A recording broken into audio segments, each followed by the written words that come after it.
Criterios. Una entrevista de Mix de Medios.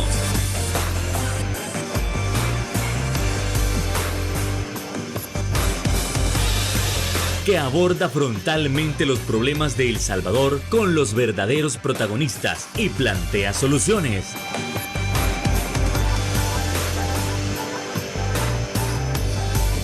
Criterios.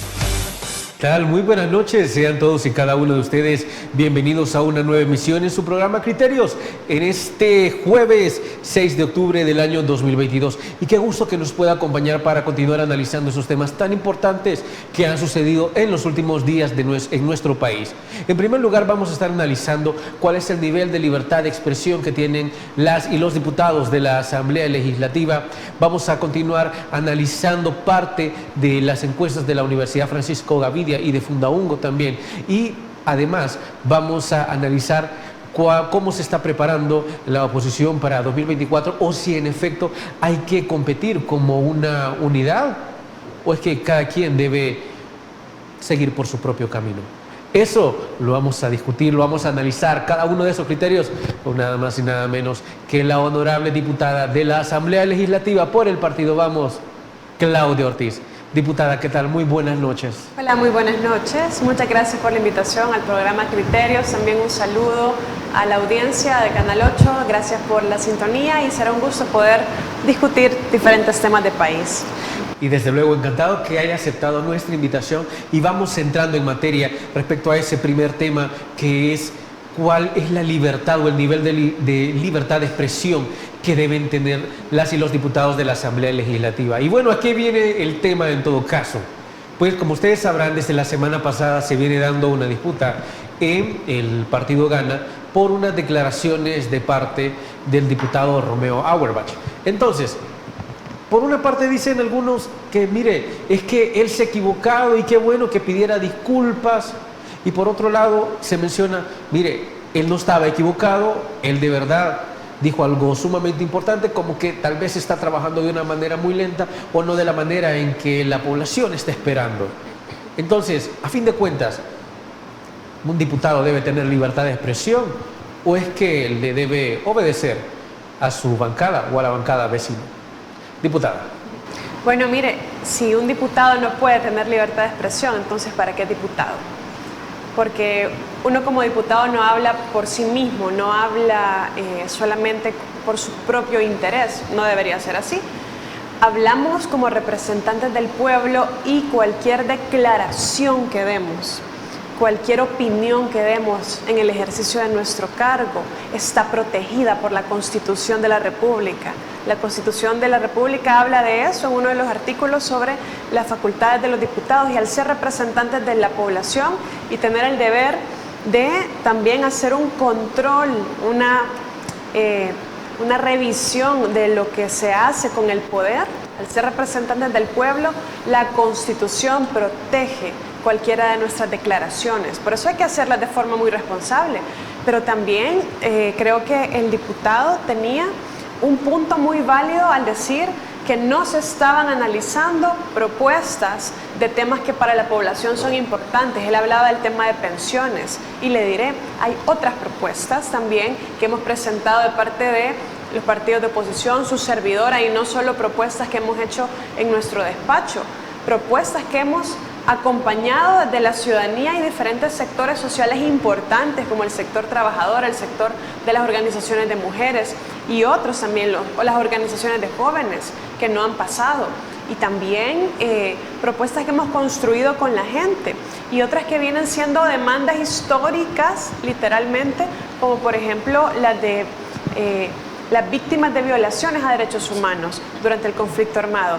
Él dijo algo correcto, pero lo que no fue correcto fue retractarse luego, porque al momento de reclamar de que no se estaban analizando las propuestas, en este caso el tema de pensiones, cuando tenemos un año, más de un año estar esperando cuál es la solución que desde el Ejecutivo se quiere plantear para el tema, él estaba hablando por sus electores, representando al pueblo.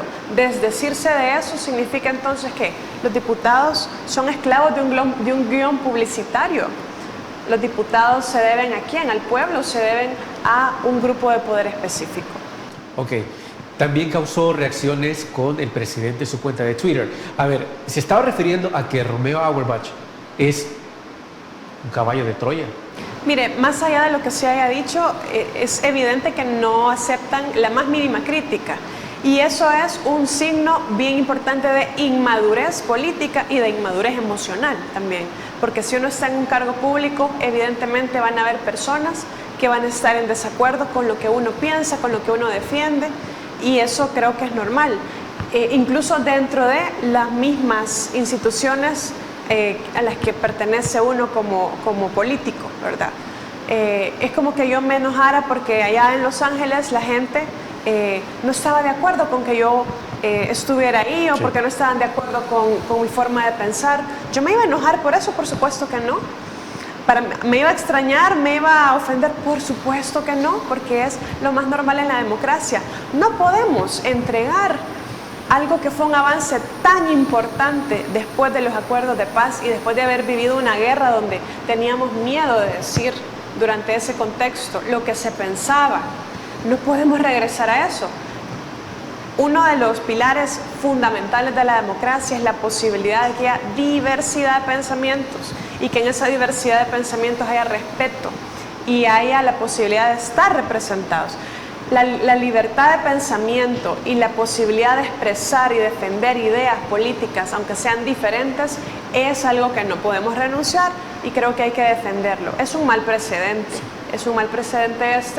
y pues creo que el tema de que es caballo de Troya y todo eso, creo que es un discurso que busca nada más asustar a quienes puedan pensar diferente dentro del mismo partido oficial o sus aliados. Y bueno, vemos que van a haber consecuencias de forma lamentable, ¿verdad? Porque se le va a retirar la presidencia de la Comisión de Reformas Electorales, donde también estaba haciendo críticas el diputado de que no había un avance. Entonces queda en evidencia de que solamente la Asamblea Legislativa va a seguir los lineamientos del órgano ejecutivo, siendo un pasapapeles del órgano ejecutivo, y no un órgano que tiene vida propia, que tiene criterio propio, donde los diputados del oficialismo pueden expresarse y promover las agendas que ellos hicieron, con los que hicieron campaña, ¿verdad? Y por los cuales fueron electos, supuestamente. Su expulsión de la Comisión de Reformas Electorales puede tomarse como una advertencia ante cualquiera que intente contradecir o evidenciar lo que no se está haciendo bien. Y lo que es grave es que no es dentro del mismo partido, es otro partido político también. Ya vimos un precedente también el año pasado cuando hubo 2 diputados disidentes del partido Nuevas Ideas. ¿Y cuál fue la respuesta? Hacerles un antejuicio con los dados muy cargados, un antejuicio que no tenía un fundamento de pruebas serias, ¿verdad? Para establecer que se habían cometido delitos. Entonces, si eso hacen con los diputados, que no harán con la ciudadanía, que no estarán dispuestos a hacer con la ciudadanía. Creo que es importante seguir manteniendo la valentía de decir las cosas, de poder hablar libremente y de poder criticar libremente y opinar libremente lo que hacen los gobernantes, de lo que hacemos los gobernantes. Entonces, creo que es un mal precedente y bueno, desde la oposición estamos tratando, su servidora como diputada del partido Vamos, a mantener también ese rol de denuncia, ese rol de señalamiento de las cosas que se hacen mal, de informar a la población de qué es lo que realmente se hace en la Asamblea Legislativa, porque los discursos, miren, son muy bonitos, pero uno que está ahí puede ver la diferencia entre lo que se está diciendo en el discurso y lo que realmente se está aprobando. Y muchas veces el discurso adorna muchísimo lo que en teoría se está aprobando y lo que se está aprobando dista un poco de esas palabras. Entonces tiene que haber la importancia de una voz diferente, no porque sea yo, porque es importante que haya una voz diferente, que cuente una versión diferente también para poder tener un panorama más completo. Diputada, nos estamos acercando a un año preelectoral y es que esto que está sucediendo en las internas del partido Gana, incluso puede suceder al interior de Nuevas Ideas o de cualquier otro partido, pero es perjudicial para intentar ganarse la confianza de la ciudadanía. Claro que es perjudicial, porque la gente está viendo, es decir, que no dejan opinar, que nadie tiene libertad. de opinar y de señalar las cosas que podrían hacerse mejor. Yo creo que las críticas que hizo el diputado de Gane pues eran constructivas, era un señalamiento y eran llamados a trabajar y a hacer escuchar las necesidades que la gente está pidiendo, y eso lo hacemos constantemente desde la oposición. El diputado se dio cuenta que él no tenía derecho a opinar, que él creía que tenía ese espacio de hacerlo, pero no, ¿verdad? Pero creo que por eso también el rol de quienes no estamos plegados al poder y que representamos un pensamiento más independiente, también independiente de quienes gobernaron en el pasado, pero independiente de quienes gobiernan ahora. Eso también creo que la población lo agradece, y se ve mal realmente que haya tanto celo por el poder, de que haya esa inmadurez política de no aceptar ninguna crítica. Ok, diputada, sigamos ampliando sobre los diversos temas tras la pausa comercial. Ya volvemos.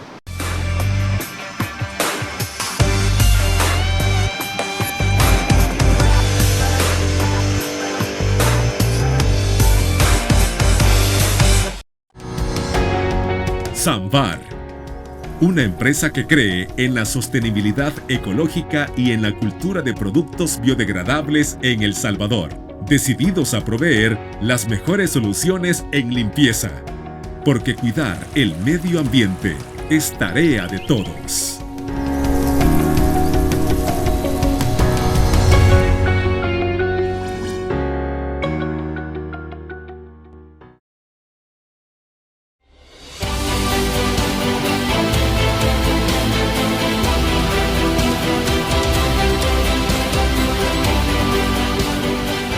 Nuestro compromiso, nuestra pasión, son algunas de las cosas que nos caracterizan como salvadoreños.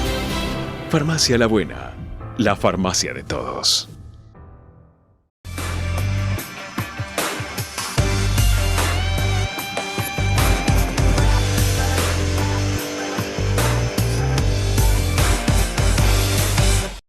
Gracias por continuar con nosotros.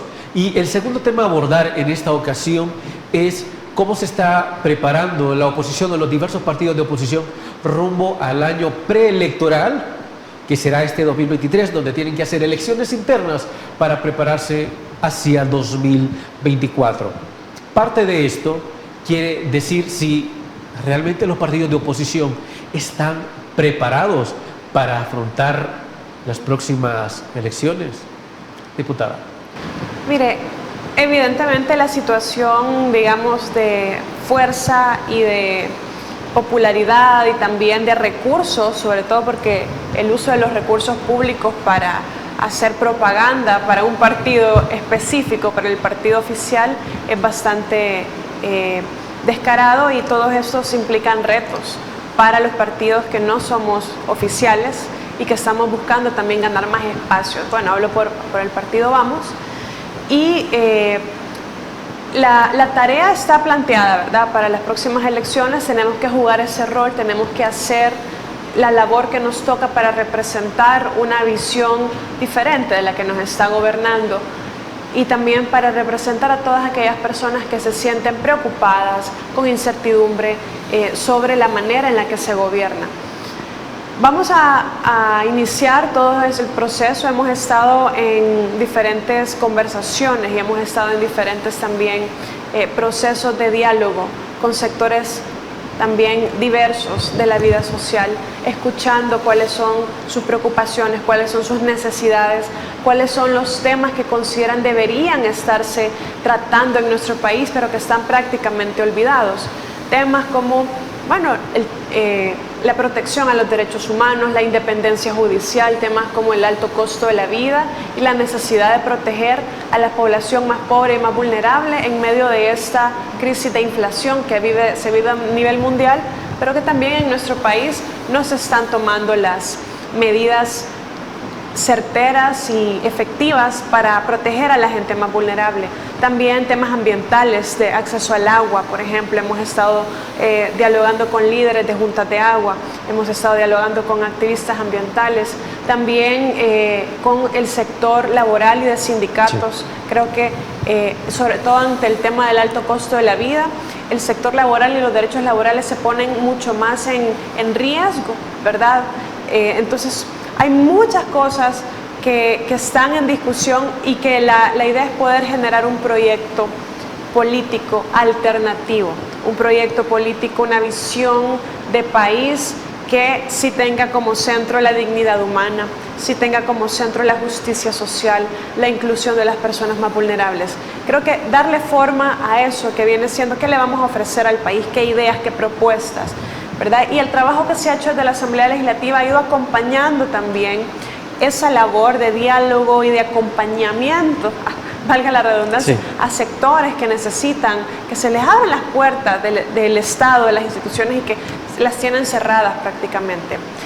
Y bueno, en ese diálogo esperamos también que podamos inspirar y podamos animar a líderes sociales, a luchadores y luchadoras sociales que durante años han estado al lado de la gente, han estado al lado de las comunidades, haciendo política, no partidaria, pero haciendo política porque defendiendo lo justo. Y que creo que esas personas tienen la legitimidad que tal vez otros ya no tienen y por eso ya no están en la política, ya no están en puestos de decisión, pero hay gente que tiene esa legitimidad porque ha defendido cosas justas durante muchos años y que sería ideal que puedan participar. Yo hago un llamado a todas las personas que se sienten preocupadas, que se sienten indignadas, que desearían hacer algo. El llamado es participen y decídanse a tomar ese rol, ¿verdad?, que como ciudadanos tenemos. Usted menciona una palabra sumamente importante y es líderes. Líderes en la oposición, lideresas. ¿Y por qué le menciono? Desde el oficialismo y también algunos analistas que hemos tenido en esta semana han comentado que en la oposición no hay y no tiene líderes y lideresas que puedan postularse para las próximas elecciones. Diputada, ¿esto es así? ¿No hay lideresas? ¿No hay líderes en la oposición? Uy, sobran líderes. Yo creo que sobran líderes porque la oposición no es la oposición a el presidente actual. Y eso es lo que quieren. Es que ellos están en contra del presidente. No, es que él no es el centro del universo. Lo que pasa es que hay causas justas, hay temas importantes para la gente que no se están viendo en este gobierno. El tema del agua.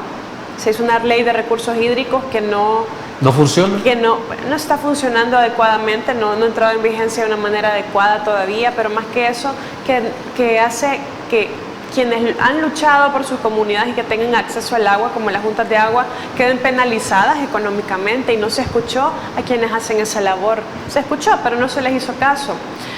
Temas de los derechos humanos, por ejemplo, la libertad de expresión, que ya hablamos, la libertad de prensa, pero también cómo se ha ocupado el régimen de excepción también para perseguir líderes sociales que han estado defendiendo cosas importantes en sus comunidades. Hay algunos casos de eso.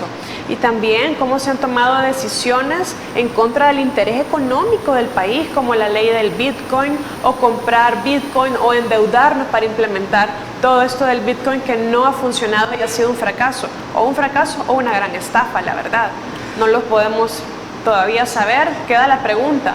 Entonces, no es que estemos en contra de alguien solo porque sí, es que quienes están tomando decisiones en nuestro país han tomado decisiones que dañan las causas justas, por lo que estas líderes han estado luchando durante mucho tiempo. Sí. Claro que hay líderes, hay gente que tiene toda la legitimidad y toda la autoridad moral para defender estas causas y representarlas, ¿verdad? Ahí están.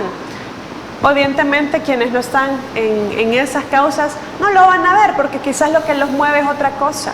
Los mueve el dinero, los mueve el poder, los mueve cualquier otro incentivo momentáneo. Sí, claro. Pero hay liderazgos que no les importa pasar años nada más arando en el mar, sabiendo que están defendiendo causas justas y que su esfuerzo en algún momento va a tener un resultado para la vida de la gente. Ok, diputada, siempre en el sentido de la oposición y lo que se espera para 2024.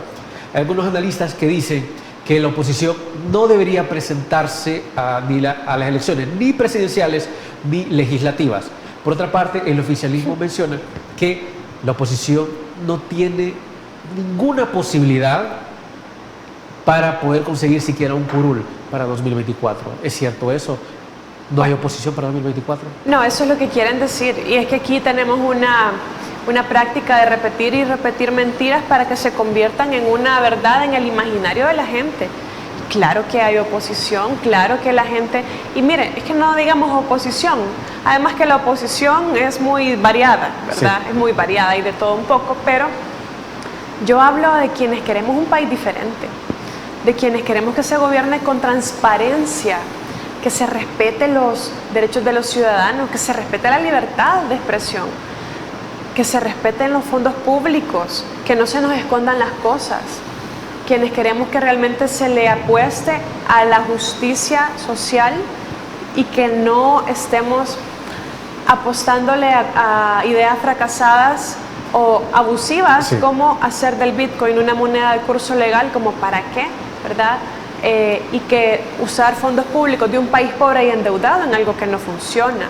Entonces, quienes estamos a favor de que exista una manera diferente en la cual la economía le funcione e incluya a una cantidad mayor de personas, o que una cantidad mayor de personas que trabajan día a día tengan protección social, tengan acceso a una pensión, tengan acceso a seguridad social, en una sociedad más justa, más inclusiva. Entonces, quienes estamos en esa línea, yo creo que somos muchas personas, estamos en la línea de generar algo diferente. Entonces no pueden decir que no hay. Además, ¿por qué van a estar hablando durante horas en una plenaria de una oposición que supuestamente no existe? ¿Por qué nos dedica tanta atención el presidente? ¿Por qué dedican tanta atención los diputados, los influencers? Miles de videos en las redes sociales haciéndonos burla. Entonces eso es para alguien que no existe, para alguien que no importa. No lo creo, yo creo que tienen un poco también de temor de que el descontento, que la gente caiga, porque tiene temor de los abusos de poder, pueda verse representado en líderes que sí tengan legitimidad. Ok, diputada, vamos a continuar con el análisis de estos temas tras la pausa comercial. Ya volvemos.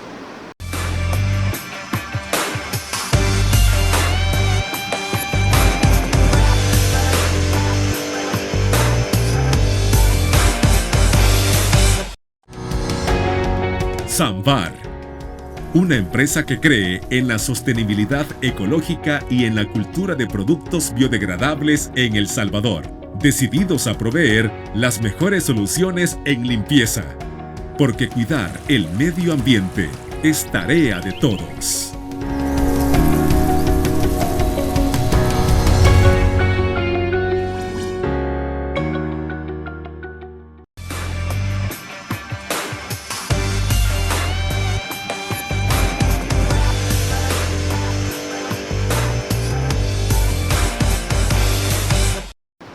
Como ustedes saben, en las últimas semanas se llevaron a cabo se presentaron dos encuestas, una de la Universidad Francisco Gavidia y una de Fundahugo.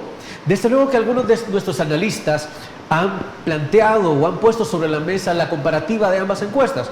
Otros analistas que hemos tenido le han tenido miedo a eso. Entonces, tratemos de analizar parte de esto. Le decíamos a alguien en esta semana, nadie está negando la popularidad que tiene el presidente de la República, Nayib Bukele. Muchísimas encuestas lo reflejan.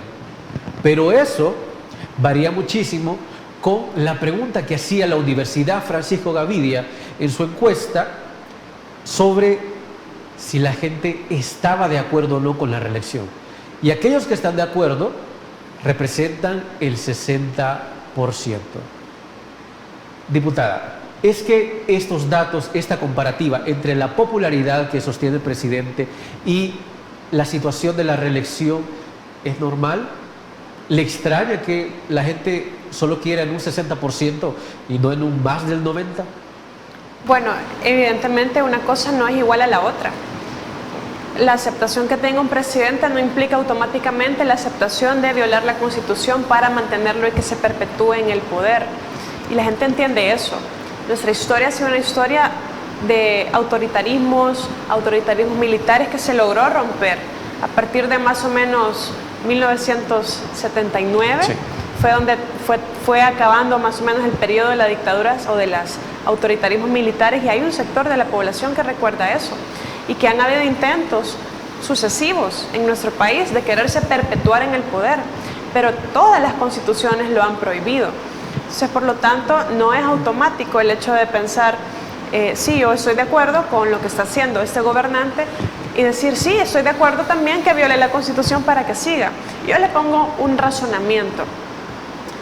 Si estamos de acuerdo con la reelección, estaremos de acuerdo con la reelección en cualquier caso. Para cualquier presidente hubiéramos estado de acuerdo con Antonio Saca, con Funes, con Sánchez Serén, que se reeligieran. ¿O acaso estamos queriendo torcer una norma para una persona en específico? Entonces, realmente la Constitución aplica para todos y no que la ley tiene que aplicarse a todos por igual, ¿verdad? Ahora, también vamos a ver un fenómeno de un gran despliegue de una maquinaria comunicacional, de funcionarios, de influencers, de cuentas de redes sociales que van a decir, desde el más alto nivel hasta el nivel más de la base, van a decir que sí se puede, que ahora sí se permite, que la Constitución ahora sí lo permite, porque hubo una mal llamada Sala de lo Constitucional que fue puesta por ellos mismos de una manera inconstitucional, que ha dicho que sí se puede. ¿Acaso no parece evidente que el cambio que se hizo el 1 de mayo, la primera cosa que hicieron cuando tuvieron ya el poder fue quitar a los magistrados que estaban, que no eran afines, y poner otros nuevos que ahora sí son afines, sin evaluarlos, sin revisar sus hojas de vida de forma pública, transparente? Lo primero que hicieron fue ponerlos. ¿Para qué? Para que dieran esta resolución, y ahora resulta que queremos seguirnos perpetuando en el poder. Entonces, yo creo que la gente es inteligente y observa esa intención. Ahora, que la gente pueda estar de acuerdo o no estar de acuerdo, que es conveniente o no para sus vidas, sus intereses o lo que han visto, ¿verdad? O su afinidad política, que siga el mismo líder, eso es una cosa. Pero que sea conveniente para el país a nivel interno, por lo que implica mantener el poder concentrado y cómo el poder se va a ir degradando en la medida que el tiempo pasa. Y lo que hemos visto en otras latitudes, cuando se tuerce la Constitución y los gobernantes se perpetúan un periodo más de forma ilegítima, hay más exclusión social, hay más corrupción, hay más abusos de poder y la democracia se va degradando. Entonces también a nivel internacional pueden haber implicaciones importantes, porque la Constitución es clara, no porque lo digan 5 funcionarios que usurpan funciones en la Sala de lo Constitucional, o lo diga el vicepresidente obedeciendo lineamientos, ¿verdad? Y contradiciendo lo que había dicho antes. Eso ya se arregló jurídicamente, no es así. A nivel internacional es claro, y a nivel nacional también, que eso está prohibido. Por lo tanto, sería una presidencia ilegítima, ilegal, desde el origen, desde el inicio, y eso sería también grave a nivel diplomático y a nivel de contar con financiamiento, de contar con apoyos, ¿verdad? Va a ser más difícil para el país lograr acceder a apoyos a nivel internacional. ¿Tendríamos más perjuicios que beneficios? Bueno, eso creo que es evidente, ¿verdad? Porque en el momento tal vez no sea tan concreto, pero al pasar de los años, no es porque sea este presidente o sea otro, cualquier persona, cualquier grupo que se mantenga durante mucho tiempo en el poder y ejerciéndolo de la forma que se ejerce, con el abuso, con la falta de transparencia que se ha ejercido, se imagina ya con la posibilidad de violar la Constitución impunemente. Si no se respeta una de las normas más fuertes, más claras de la Constitución, no se va a respetar nada más. Entonces aquí ya no vamos a estar en ningún tipo de estado de leyes, de derechos, sino en un estado de fuerza. Ok. El vicepresidente de la República, Félix Ulloa, sigue manteniendo, o él dice, que jamás se ha violado la Constitución, debido a que el artículo 152 menciona, es claro en que se puede postular el candidato que haya sido posterior, o al menos en este caso, a Salvador Sánchez Serén. Entonces, que Nayib Bukele está totalmente habilitado. No, y realmente yo creo que están torciendo el texto de la Constitución a su antojo, ¿verdad? Mire, no se puede darle más poder al poder si no se le pone al mismo tiempo un límite. No podemos decir, sí, tiene esta facultad, si al mismo tiempo no se equilibra poniéndole un candado. Y lo que hemos visto es que nuestros gobernantes, y eso es lo que hemos estado denunciando, están teniendo cada vez más poder y menos límites. Un gobernante, un real estadista, que le importe no solo el poder que está ejerciendo en el momento y comerse el dinero de la gente en el momento, sino que dejar algo para el futuro, piensa que esas leyes van a aplicar no solo para sí mismo, sino que van a aplicar hacia el futuro, hacia los demás. Y entonces no solo importa lo que se haga en el momento, sino las consecuencias de lo que eso va a ir generando hacia el futuro y cómo eso va a ir moldeando nuestro sistema político, nuestro sistema económico también y la cultura política de los salvadoreños.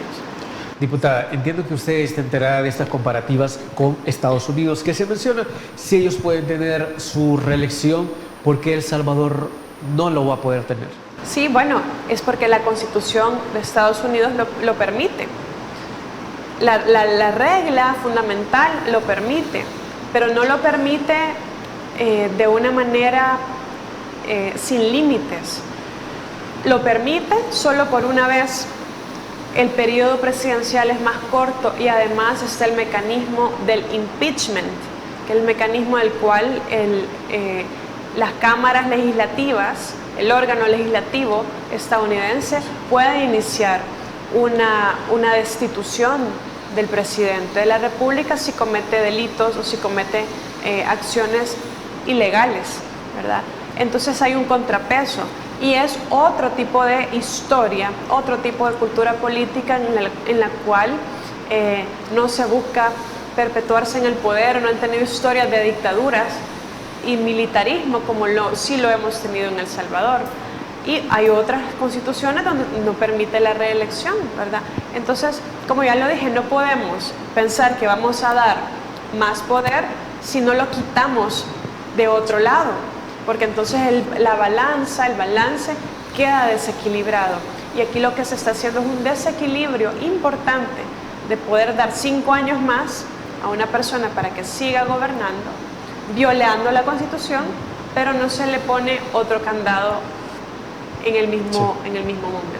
¿Y se puede evitar la reelección, diputada? Bueno, eso depende del pueblo salvadoreño, ¿verdad?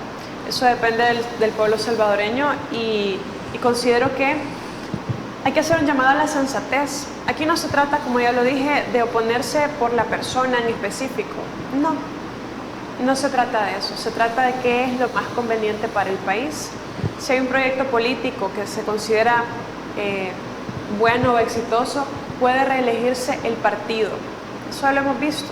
Puede reelegirse el partido, pero no la persona.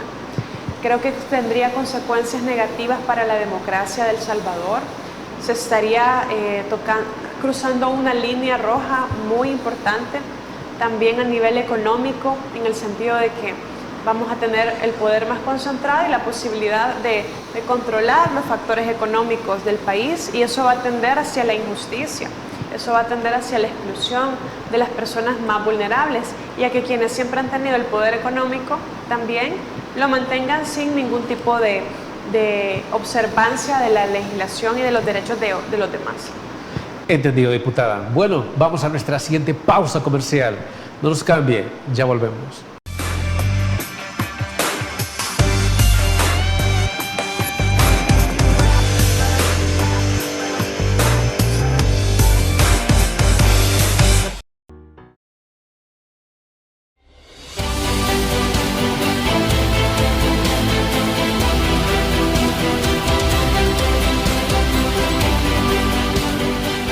Nuestro compromiso, nuestra pasión, son algunas de las cosas que nos caracterizan como salvadoreños.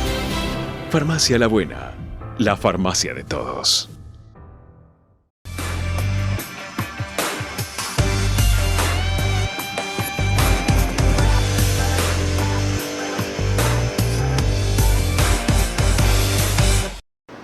Gracias por continuar con nosotros. Y como siguiente punto en la agenda, nos preguntamos cómo se está construyendo el presupuesto de la Nación para el año 2023. ¿Es que es mayor que el 2022? ¿Es que hay una especie de un mayor endeudamiento o es que esto se queda hasta este año? Diputada, por favor. Sí, mire, ese tema creo que nos interesa a todos porque el presupuesto es cómo se va a gastar el dinero de todos y si vamos a tener deuda o no vamos a tener deuda como país, en qué se van a enfocar las prioridades, en qué se va a hacer, en qué se va a invertir el dinero, ¿verdad? Hay un tema que nos parece, bueno, quiero hablar dos cosas importantes. El presupuesto es una herramienta de política pública, la más importante porque es a dónde se va, cómo se va a distribuir los recursos. Por lo tanto, la forma en la que quede tiene que ser pública. Su discusión debe ser abierta, participativa. Tradicionalmente el presupuesto se presenta el 30 de septiembre, como lo manda la Constitución, a la Asamblea Legislativa. Pero a partir de ese momento lo ideal es que sea público, que el presupuesto se pueda conocer por parte de toda la población, especialmente para aquellos que logran analizarlo, estudiarlo y informar también de una manera independiente, es decir, no del Estado, del gobierno, sino de otras voces diversas, para poder hacer observaciones de cómo se podría mejorar y también para que los diferentes sectores sociales, económicos, políticos y dentro de los sociales, de forma importante, quienes les importa el tema ambiental, quienes les importa el tema niñez, quienes les importa el tema de la mujer, quienes les importa la educación o la salud o bueno, el acceso al agua, tema de pensiones, todo esto, que puedan opinar y decir, mire, debería darse más dinero a esto o menos a esto otro. Lo que pasa es que hoy por hoy todavía el presupuesto en esta fecha, ya 6 de octubre, no es público. No es público. Y eso es un retroceso importante porque tradicionalmente se ha publicado en un sitio web del Ministerio de Hacienda y hoy por hoy no se ha hecho todavía. Eso le quita tiempo, ¿verdad?, a la población de poder analizarlo previo a que inicie la discusión. La discusión creemos que va a comenzar el día jueves más o menos, entre lunes y jueves de la próxima semana. Y no se conoce todavía, no lo conocemos los diputados. Ahora bien, hemos visto otra contradicción que creo que el ministro de Hacienda debería explicar, porque al momento de presentarlo, explicó que la brecha del presupuesto, es decir, lo que no va a poder ser cubierto con los ingresos del Estado, es de 472 millones de dólares. Y dijo que incluso era menor que la brecha del año pasado. Es decir, tenemos ingresos, tenemos gastos y lo que no se logra cuadrar entre una cosa y la otra es la brecha, lo que hace falta. Pero el día martes llega una pieza de correspondencia de parte del Ministerio de Hacienda para solicitar autorización de la Asamblea Legislativa a un endeudamiento de 1.139 millones para cubrir el presupuesto. Entonces, ¿cuál es la brecha real? ¿Cuál es la brecha? Es 472, como lo dijo en un discurso, no lo podemos verificar ahorita en el documento porque no tenemos acceso a él hasta esta fecha, ya pasó una semana. O es 1.139 millones más 472. ¿Qué es lo que hace falta? ¿Cuánto le hace falta al país de dinero para poder cubrir el presupuesto que está planteado? Eso es una cosa importante y creo que sería necesario que más allá de dar un discurso publicitario, un discurso propagandístico de que todo está bien, que estamos en el país de las maravillas, se nos hable con franqueza y con claridad, dándonos la cara. ¿Cómo estamos? ¿Cuánta deuda vamos a tener? ¿Cuál es el endeudamiento? ¿Cuál es la brecha real? ¿Cuánto va a ser necesario endeudarnos para cubrir las necesidades del Estado? ¿O qué se está haciendo para sanear las finanzas públicas? Es decir, para manejar o porque sea más manejable el problema del endeudamiento. ¿O acaso nos importa, como gobierno, les importa que estemos endeudados? ¿O simplemente es un problema que van a ir dejando o van a ir tirando hacia el futuro y vamos a seguir gastando de la manera que se está gastando? Todas esas preguntas pues tienen que ventilarse en la discusión y además que de la participación de todos los diputados en el proceso, creo que también debe abrirse las puertas, y esto creo que es lo más importante, a todos aquellos sectores que lo soliciten para poder vertir su opinión sobre cómo deberían gastarse el dinero de los salvadoreños. Ok, diputada, en la línea del endeudamiento, hay quien menciona, mire, pero si en el pasado los gobiernos se endeudaban y no conseguían nada, ¿por qué la actual administración no se va a poder seguir endeudando? ¿Es correcto ese discurso? Cualquier gobierno es normal que se endeude, Sí. pero ese es un problema que no se trata de que exista deuda, sino de en qué nivel está esa deuda y qué capacidad tiene el país de afrontarla sin comprometer sus otras obligaciones. Sí. Entonces, ¿por qué tanto insistir en que hay que sanear, hay que arreglar el tema de las finanzas públicas, hay que hacer más manejable la deuda? Y eso es lo que le pasa a cualquier persona. Es que usted puede tener una tarjeta de crédito, puede tener un préstamo, puede deberle a alguien en un comercio porque necesitó comprar una refrigeradora o necesitó comprar una cama o tuvo que cubrir necesidades de salud. Eso es normal, pero cuando su deuda es un rubro dentro de su gasto familiar que es más grande lo que tiene que pagar de intereses y de pago de deuda que el pago para educación o el pago de salud o el pago de la comida, entonces es evidente que tiene un problema y esa es la situación de nuestro país.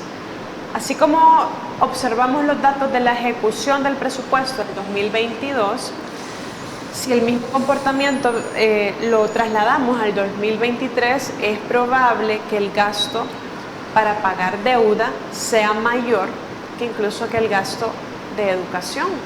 En el presupuesto 2022 se planteó que el gasto de educación era el mayor, el primer lugar, el segundo lugar la deuda, el pago de deuda, y el tercer lugar el gasto de salud. ¿Qué es lo que pasa? La deuda la tiene que pagar, es un gasto no flexible, ¿verdad? Y toca sacrificar lo demás porque tengo que pagar deuda y cada año tengo que pagar más porque tengo que pagar más intereses, tengo que pagar más cosas.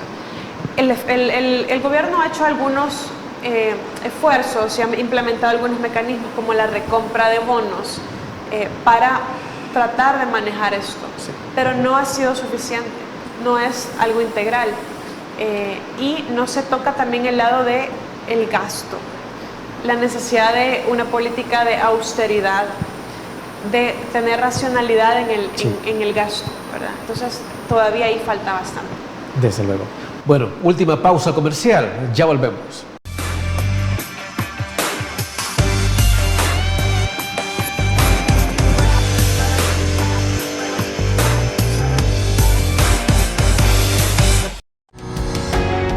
Samvar, una empresa que cree en la sostenibilidad ecológica y en la cultura de productos biodegradables en El Salvador, decididos a proveer las mejores soluciones en limpieza, porque cuidar el medio ambiente es tarea de todos.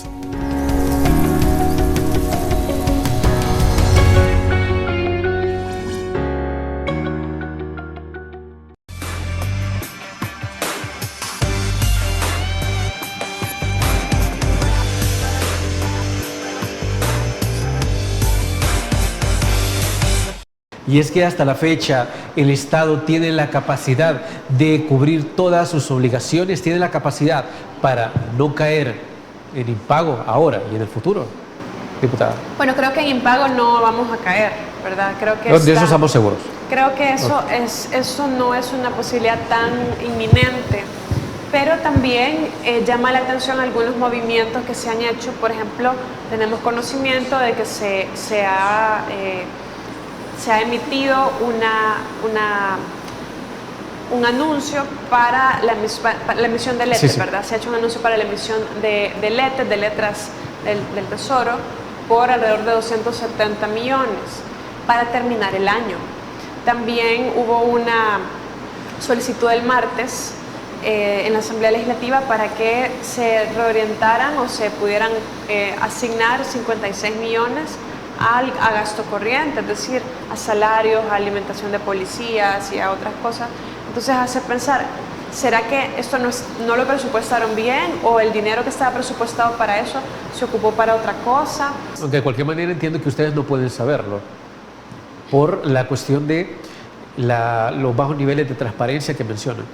Sí, y además porque los datos que sí hay de ejecución del presupuesto no son tan detallados para saber hacia dónde se fueron algunos rubros y cuando hubo traslado, ¿verdad?, de fondos. Pero creo que un punto principal es el tema de transparencia. Otro es la rendición de cuentas, y eso no está funcionando, no funcionaba antes muy bien, pero ahora no funciona nada en la Asamblea Legislativa, que es cuando es hacer preguntas a los funcionarios y que expliquen las decisiones que han tomado. Y en el tema de la hacienda pública eso es fundamental, porque en el día a día se toman decisiones de cambios en el presupuesto, entre pequeños rubros, y también cuando llegan las solicitudes a la Asamblea Legislativa. Entonces no hay una explicación, hay una venta de un producto, hay una venta de una imagen, no hay una explicación, no hay rendición de cuentas. Las comisiones se han convertido como en talk shows, sí, ¿verdad? Y no en espacios de decisión y de rendición de cuentas como deberían de ser. Es decir, y hasta ahorita eso se mantiene. Desde la oposición se ha seguido presionando para que haya, digamos, próximamente un presupuesto totalmente transparente. Sí, hemos estado solicitando en primer lugar que se publique, ¿verdad? Y también en la medida que se tenga a disposición, ya esperamos sea pronto, vamos a poner a disposición de los diferentes sectores para que puedan analizarlo, puedan dar sus observaciones y poderles representar en el momento del debate de esto. Desde la oposición, y esto nada más, creo que brevemente lo tocamos, sí hay candidatos presidenciables hacia 2024. Bueno, hoy por hoy no ha salido nadie, ¿verdad? Entonces habría que ver, hay muchas cosas que valorar, si hay una eventual inscripción de una candidatura presidencial para reelección, habría que valorar si eso sería legitimar o no un proceso, ¿verdad? Pero creo que también el derecho de participar es algo que hay que ocupar, hay que usar. Pero me parece, al menos a nivel personal, que es muy clave la labor que se puede hacer desde la Asamblea Legislativa, que es de donde se debería controlar el poder también, y garantizar que funcionarios que están, que la Constitución les manda controlar el poder, también sean independientes y que sean personas idóneas para los cargos. Y entendemos que también muchas personas la quieren a usted como candidata. Bueno, yo ya lo mencioné que no soy candidata, no tengo esa aspiración por el momento para 2024. No está en mis planes eso, y agradezco, ¿verdad?, las muestras de apoyo. Creo que hay que seguir haciendo un trabajo importante con la gente a nivel legislativo y también en la construcción de un proyecto de país, de un proyecto político diferente al que nos está gobernando. Diputada, muchísimas gracias por habernos aceptado la invitación, gracias por todos sus criterios y esperamos tenerla próximamente y desearle éxitos en todas sus labores. Bueno, muchas gracias, es un gusto, deseo que descansen esta noche, que reciban muchas bendiciones del Señor y pues cuando gusten, pues aquí estaremos para expresar nuestros criterios. Desde luego, y ustedes, amigos y amigas televidentes, gracias por habernos sintonizado. Recuerde, el criterio más importante en todo aspecto lo tiene usted. Feliz noche. Criterios. Una entrevista de Mix de Medios.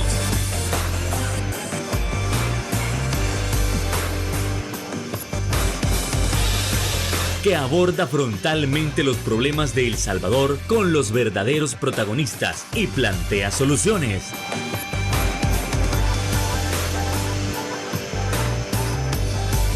Criterios.